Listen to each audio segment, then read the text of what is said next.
Con el sistema semáforo podremos reactivar nuestra economía y seguir cuidándonos en la nueva normalidad.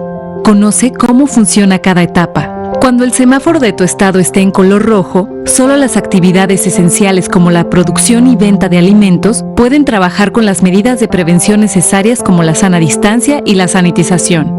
En naranja, se suman actividades no esenciales como hoteles y cines, pero solo a la mitad de su capacidad y siguiendo las medidas de prevención. Además, podremos acudir a los parques cuidando el 30% de capacidad. Si está en amarillo, las actividades no esenciales como restaurantes, hoteles y plazas podrán estar a un 60% de capacidad con las medidas de prevención.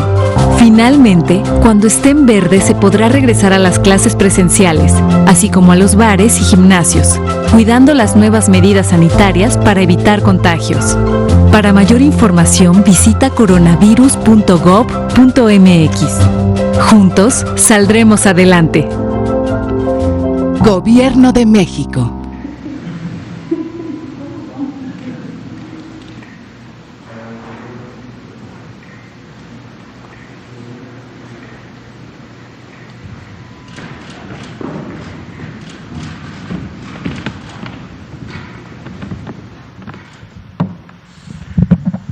Buenas noches a todos y a todas. Hoy, domingo 7 de febrero, me toca dar el informe técnico, agradeciéndoles a todos su asistencia y sobre todo el gran interés que tenemos por este tema.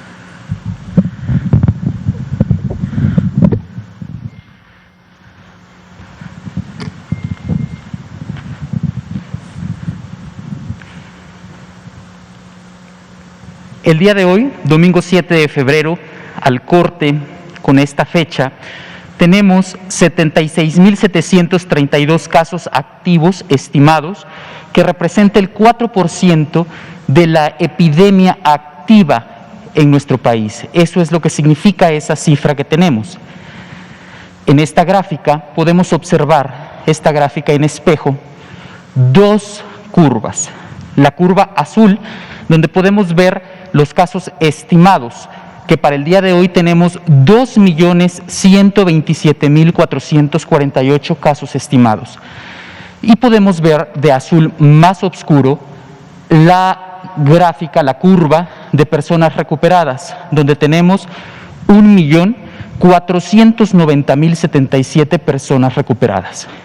Aquí ustedes pueden ir observando claramente cómo es que se va manejando esto que hemos denominado la parte del espejo, donde estas personas recuperadas tenemos un menos 4% y destacamos en los casos estimados un menos 33%. Esta es una cifra muy importante, muy destacada en este inicio de semana que nosotros iniciamos.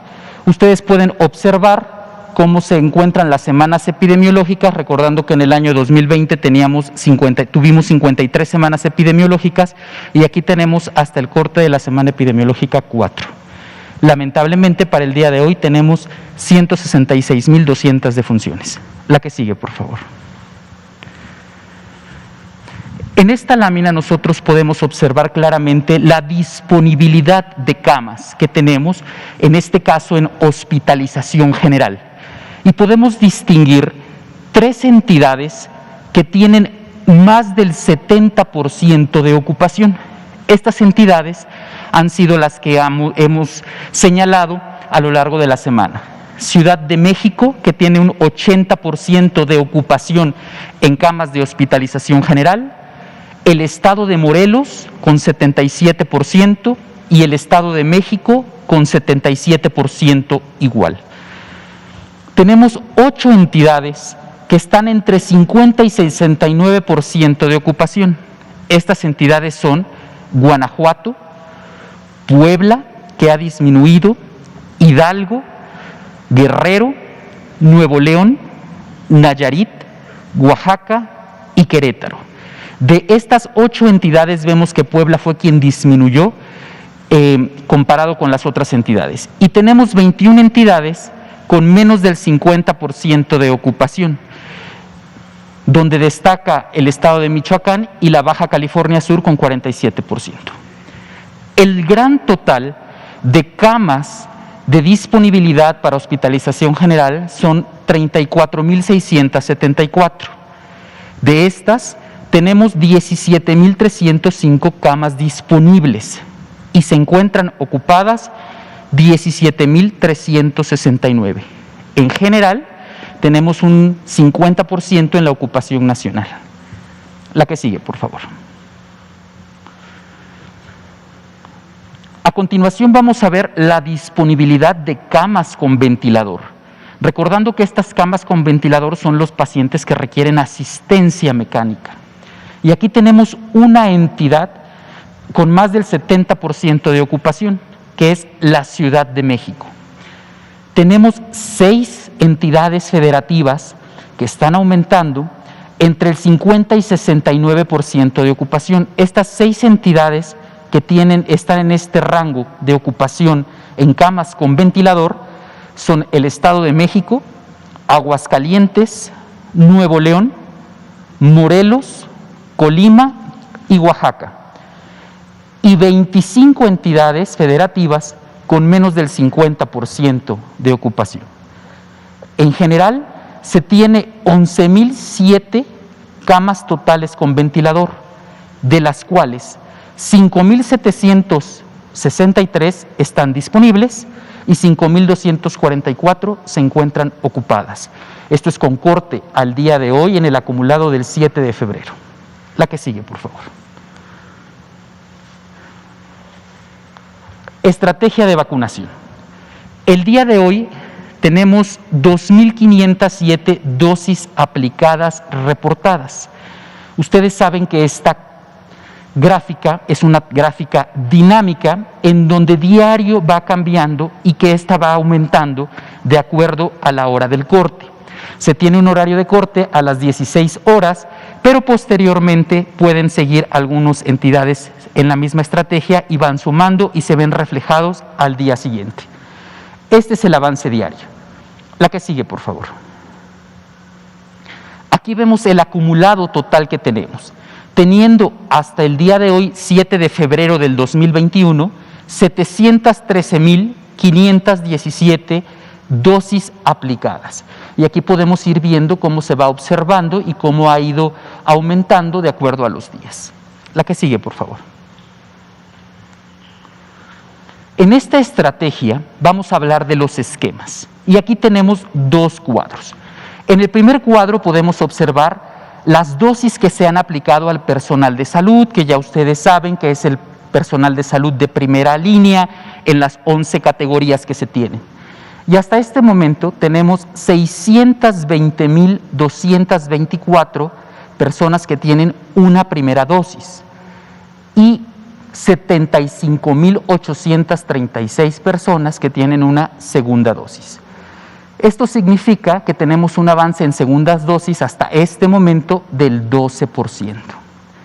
Y en el cuadro de abajo ustedes ven al personal educativo, en este caso el estado de Campeche, donde se han aplicado las dosis, donde tenemos 17.457 que solamente han recibido la primera dosis y que estarán en espera de la aplicación de la segunda dosis en esta parte, en el estado de Campeche.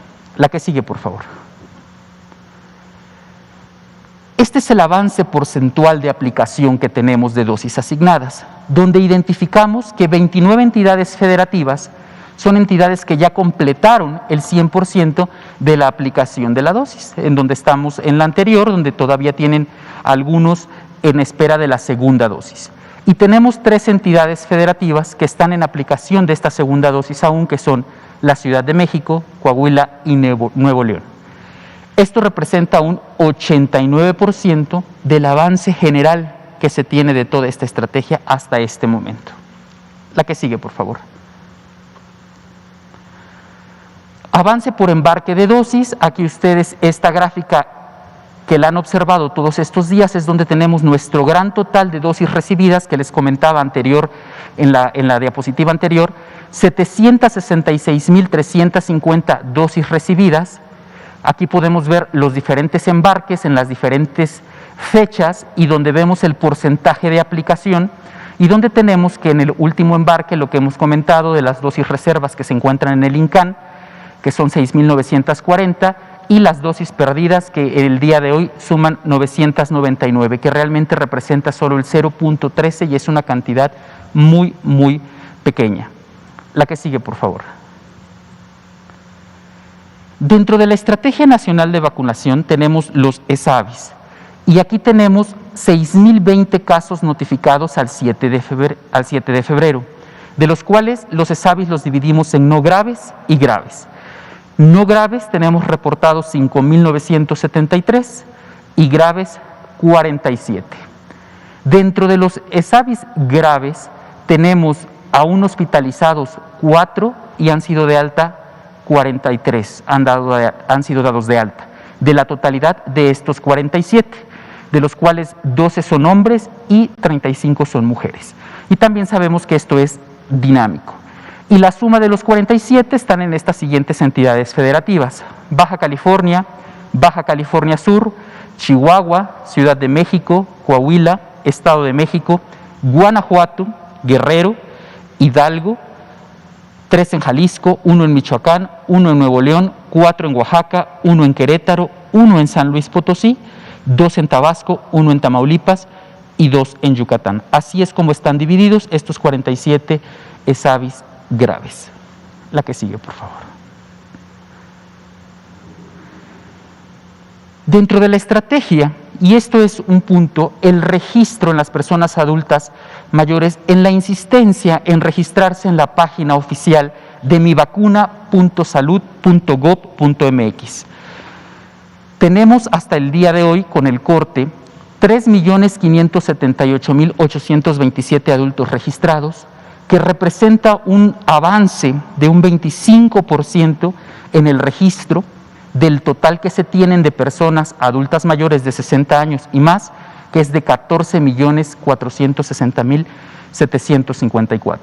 Vemos reflejadas las 32 entidades federativas con las cantidades que se tienen en el registro e insistimos en que se fortalezca el registro en la página de mivacuna.salud.gov.mx. Gracias.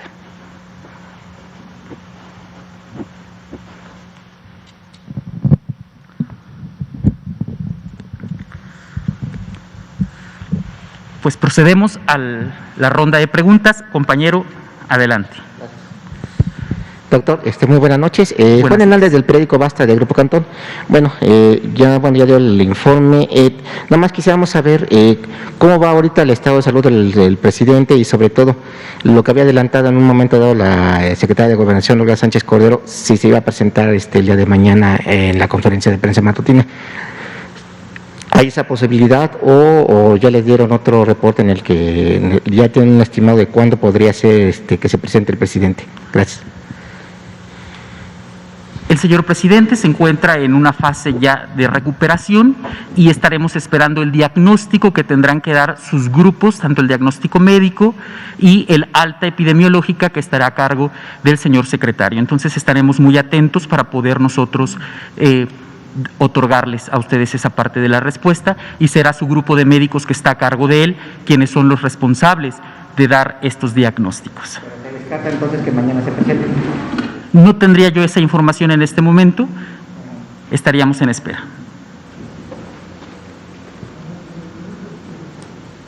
Compañero. Gracias, Gerardo Suárez, El Heraldo de México. También sobre la salud del presidente, quiero preguntar si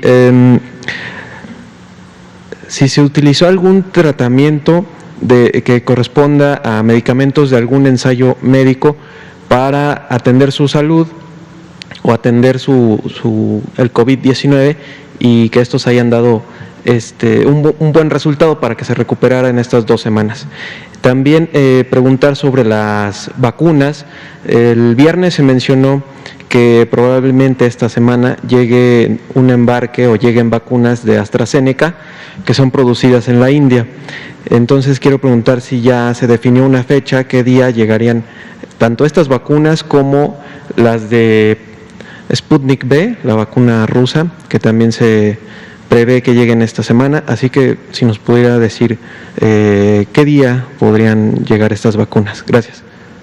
Ok, actualmente se encuentran los grupos técnicos trabajando en esta parte con las diferentes empresas en el tema de las vacunas y estamos en espera de conocer las fechas certeras en esta situación. Lo que comentó referente al señor presidente, hasta este momento el presidente cursa asintomático y estamos en espera de la valoración por parte del señor secretario para que pueda dar la parte el día de mañana. Entonces esperemos que mañana lo valoren el grupo de médicos que están a cargo del señor presidente y podremos tener ya unos siguientes informaciones.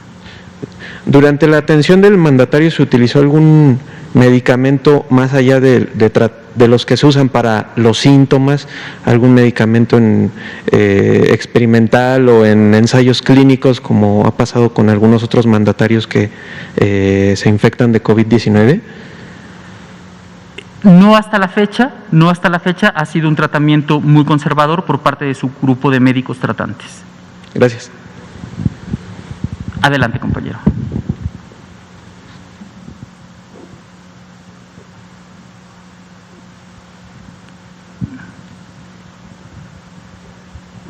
Gracias, buenas noches. Ignacio de Alba, de Pie de Página.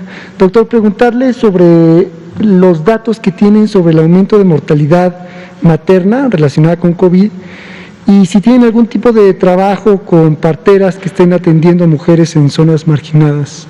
Claro. Gracias. El grupo de mujeres embarazadas es un grupo muy focalizado para poder atender, sobre todo durante todo el curso que ha sido en la parte de la pandemia. Es un grupo vulnerable, es un grupo en el cual requiere una capacitación y una especialización también para el mismo manejo de este grupo, y lo que ha requerido es pues el trabajo conjunto por parte de todas las entidades en el tema, con los especialistas en todo lo que es la salud materna, lo que es la salud perinatal.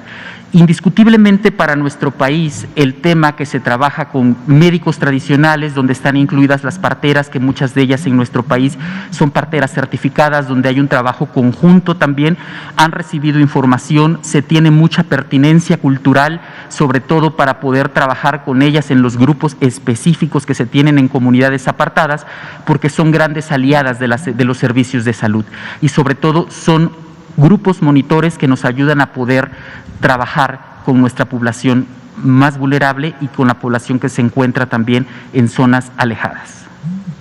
Doctor, también hemos encontrado que hay personas que tienen mucha desconfianza a las vacunas, mucho influenciado por las fake news. Preguntarle si ustedes tienen algún tipo de plan para explicar a las personas los beneficios de la vacunación o si tienen incluso un plan en contra de las fake news.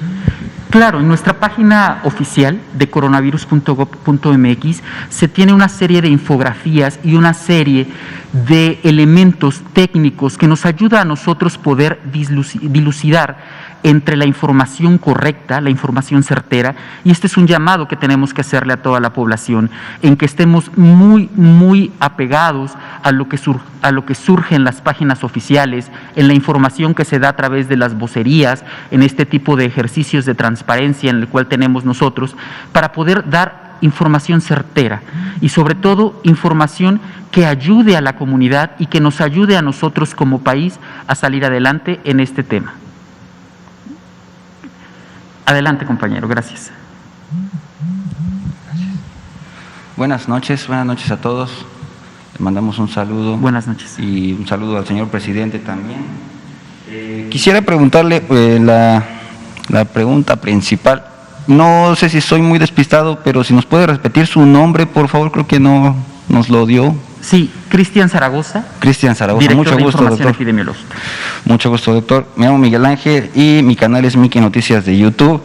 La primera pregunta es con respecto, por ejemplo, a las vacunas que van a llegar, todas las vacunas que estarían llegando para vencer esta epidemia, para luchar contra esta epidemia aquí en México. ¿Ya van a estar fijas todas estas vacunas? Una vez que ya pase toda la vacunación, ¿van a quedar fijas en el repertorio de vacunas o solamente están siendo utilizadas como vacunas de manera emergente? El Programa Nacional de Vacunación y a través del Grupo Técnico de Expertos hace un análisis específico en este momento para las vacunas y cada una de ellas.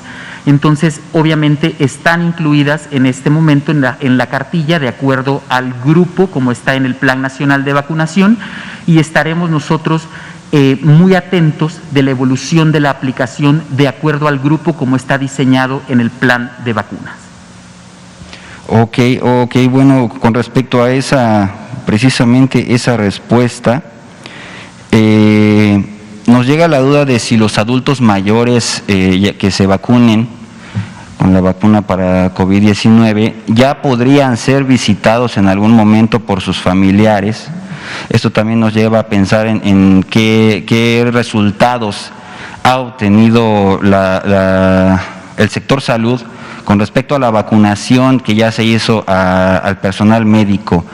¿Qué resultados han obtenido? Ya no se enferman, ya no se infectan, ya se bajó la mortandad en el personal médico, sí ha ayudado hasta a estas alturas. ¿Qué resultados se tienen con respecto a eso? Y pues en este caso también los adultos mayores, que son más personas de riesgo. Claro, como ustedes, como se ha comentado en diferentes ocasiones, la estrategia inició principalmente en personal médico de primera línea que atiende pacientes con COVID. Ahora estamos en el registro de las personas mayores de 60 años, iniciando primero de 80 años en adelante, después de 70 a 80 y después de 60 a 70. Es muy importante el fortalecimiento de las medidas a pesar del tema de la vacuna, porque nos tenemos que seguir cuidando y sobre todo nuestros grupos tan vulnerables, en específico en este caso los adultos mayores, dependiendo de la vacunación que tenga, si es 1 o 2 dosis, en este caso de las 2 dosis, hasta que alcancen un nivel de inmunidad. Pero aún así es importante que durante estos lapsos ellos sigan manteniendo las medidas que les hemos comentado a lo largo desde el inicio de la pandemia. Entonces es importante el fortalecimiento del lavado de manos, del uso de alcohol gel, de la utilización del cubreboca, del mantenimiento de sana distancia, hasta que vayamos como país alcanzando mayor número en las coberturas. ¿Y si le ha ayudado al personal de salud? ¿Ya no se infecta o ya han bajado las situaciones críticas en el personal de primera línea? El personal de primera línea que ha recibido su primera dosis en su mayoría, en esta parte y que estamos en espera de recibir la segunda dosis, han disminuido en algunas entidades federativas el número de casos activos en este personal. Qué buenas noticias. Por ahí nos había explicado el doctor Hugo López-Gatell de cierta pérdida como pérdida o merma de vacunas. En algún momento ya que vacunan al personal médico, como que hay cierto sobrante que termina siendo desperdiciado, que era más o menos un 16%, me parece, si no mal recuerdo había comentado eso, y que estaban investigando acerca de años anteriores en los que se reportaba una pérdida o una merma de vacunas de hasta un 20%, y estaban investigando eso. Podríamos quizá llamarlo algún tipo de pérdida voluntaria o intencional, algún tipo de huachicol de vacunas, 4% que se está investigando. Se está precisamente investigando sobre ese tema. En cuanto tengamos mayores resultados referente a esta pregunta específicamente, se los hacemos llegar con todo gusto. Muchas gracias. Y mi última pregunta sería, la doctora Claudia Sheinbaum, jefa de gobierno de la Ciudad de México, ha implementado varias medidas para poder hacer la reapertura sin arriesgar aquí en la Ciudad de México. ¿Alguna de estas ha pensado el sector salud de impulsarlas o de recomendarlas a nivel nacional? ¿Alguna de estas medidas o quizá todas las medidas que ha implementado la jefa de gobierno las recomendaría el sector salud a nivel nacional para una reactivación sin arriesgar también? Sí, claro, los grupos de expertos que se tienen desde el reconocimiento de la autoridad sanitaria local, que trabajan conjuntamente para el beneficio de la población, hacen este tipo de análisis específico de las medidas para tener estas reaperturas pausadas, organizadas, estas aperturas que se tengan de ciertos espacios específicos una vez que hayan hecho la evaluación del riesgo. Entonces, todas las medidas que contribuyen a la mitigación y a la disminución del número de casos son bienvenidas y deben de ser de éxito. Muchas gracias, doctor. Adelante, compañero.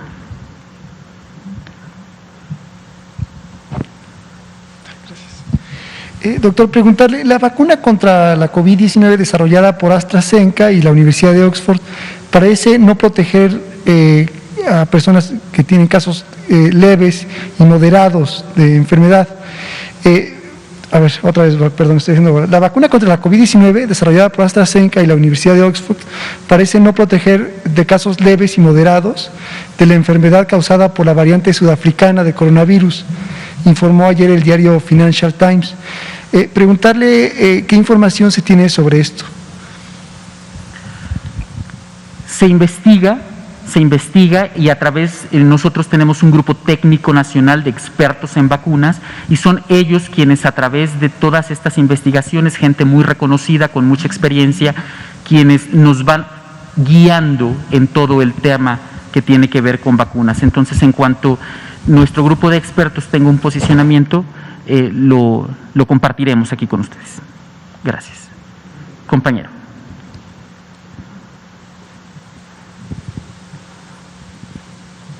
Gracias, director. Solo quisiera precisar dos temas. En las gráficas que nos presenta de la vacunación diaria, ¿nos podría explicar ya a estas alturas, estas 2.500 personas al corte de las 4 de la tarde, si son todavía personal de hospitales COVID o son clínicas digamos de primer nivel donde también se atiende a pacientes con la infección? Es decir, me parece que dentro de la primera etapa pues también hay una priorización o hubo una priorización. Además, en el caso del personal de los hospitales privados, ¿todavía se sigue vacunando personal de estos hospitales?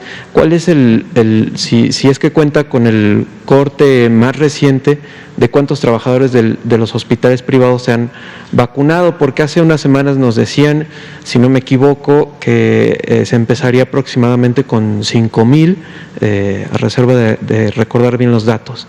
Y por último, en el caso reiterando la pregunta sobre la salud del presidente, todavía a estas alturas, esta noche, ¿se está haciendo la valoración de su estado de salud? Es decir, ¿saldría algún reporte en las próximas horas o ya sería hasta mañana? ¿Nos podría precisar esa cuestión? Gracias. Ok. Las vacunas que nosotros colocamos aquí, las primeras dosis, es personal de primera línea, que incluye tanto hospitales públicos como hospitales privados, y incluye las 11 categorías. La cifra exacta que nos solicitas no la tenemos en este momento, no la tengo yo, entonces te la hacemos llegar en esto, pero es personal de primera línea aún, tanto de los hospitales públicos como de los hospitales privados. Y esperemos la valoración que haga el doctor Alcocer del señor presidente para las actividades del mismo. Adelante. Bueno, ahorita que estaba mencionando usted las 11 digamos categorías de personal médico, hace unos días hicieron llegar precisamente los odontólogos, todo lo que es el gremio, estamos hablando de más de 100,000 odontólogos, que ellos piden ser incluidos precisamente en este esquema de vacunación y no se les ha tomado en cuenta. Ellos trabajan precisamente con un área muy delicada que es la boca, lo que son el respiro, y vaya, ¿cuándo se les va a contemplar a esta parte del personal que consideran ellos que están en gran riesgo y que, bueno, piden ser incluidos en este esquema? Gracias. Okay. El grupo de odontólogos están considerados dentro de las categorías y es importante que estén en contacto directo con los hospitales en los cuales laboran para que estén considerados en esta parte, sobre todo si son personal de primera línea y atienden a personal COVID.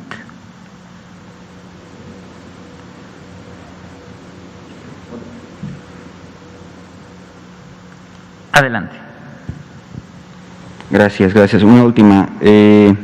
Respecto al desprestigio que hubo de la campaña de la vacuna rusa hace unas semanas, México está preparándose de alguna manera internacionalmente para poder no quedar mal con otros países si es que se llegan a conseguir otras vacunas y vuelve a haber otro desprestigio futuro para cuando lleguen. Alguna carta diplomática, no sé, algún tipo de posicionamiento para que no se perjudique la relación internacional entre México y otros países? Todos los posicionamientos son técnicos para la utilización de la vacuna, pasan por grupos de expertos, por diferentes etapas, y México participa activamente con estos grupos de expertos en estas revisiones sistemáticas que se tienen y en estas revisiones técnicas. Entonces, no tendríamos por qué tener ese tipo de dificultades, dado que los grupos de expertos son personas que tienen una amplia experiencia, que tienen un amplio reconocimiento en las diferentes instancias. Gracias. Pues si ya no tuviéramos alguna otra pregunta, siendo las 19:30 horas de este domingo 7 de febrero, daríamos por concluida esta reporte del comunicado técnico diario. Muchísimas gracias.